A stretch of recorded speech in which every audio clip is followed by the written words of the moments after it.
So hello बच्चों, आज के इस यूट्यूब शॉर्ट में हम फटाफट से ये समझने जा रहे हैं कि जो के अल्फा वाली लाइन होती है, एक्सरे वाली लाइन, उसमें जो मोजलेस कांस्टेंट होते हैं ए और बी, उसमें बी इक्वल टू वन कैसे होता है।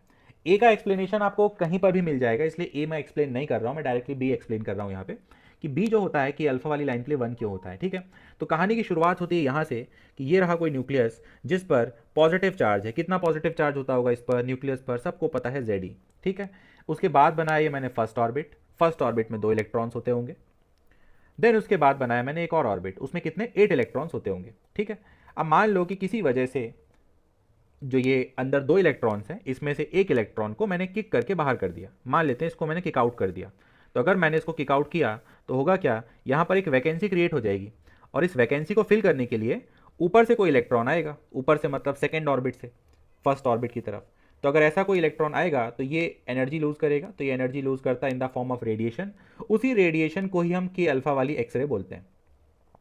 तो हमको ये समझना है कि इसके लिए बी इक्वल टू वन कैसे होता है। ठीक है, तो बड़ा सिंपल है, थोड़ा सा केमिस्ट्री यूज़ करने जा रहा हूँ तो ध्यान से सुनना। तो बात ये है कि देखो, ये था फर्स्ट ऑर्बिट, इसमें दो इलेक्ट्रॉन्स थे, एक को तो हमने किक करके वैकेंसी बना दिया, बचा एक इलेक्ट्रॉन। अब ये इलेक्ट्रॉन देखा जाए तो ये है तो वैसे ऑर्बिट में, लेकिन अगर मैं ऑर्बिटल्स के टर्म्स में बात करूं तो ये वाला इलेक्ट्रॉन है 1s ऑर्बिटल में। और हमको बहुत अच्छे से पता है कि जो 1s ऑर्बिटल होता है वो स्फेरिकल होता है। मतलब ये जो इलेक्ट्रॉन है वो एक स्फीयर के फॉर्म में यहाँ पर डिस्ट्रीब्यूटेड है। ठीक है, तो ये जो इलेक्ट्रॉन है, ये जो आपको दिख रहा है ये इलेक्ट्रॉन, ये स्फीयर के फॉर्म में यहाँ पर डिस्ट्रीब्यूटेड है। तो अब अगर मैं बात करूँ इलेक्ट्रिक फील्ड की, इस लोकेशन पे अगर मैं इलेक्ट्रिक फील्ड की बात करूँ तो इस न्यूक्लियस की वजह से इलेक्ट्रिक फील्ड इस डायरेक्शन में होता होगा, because nucleus is positively charge.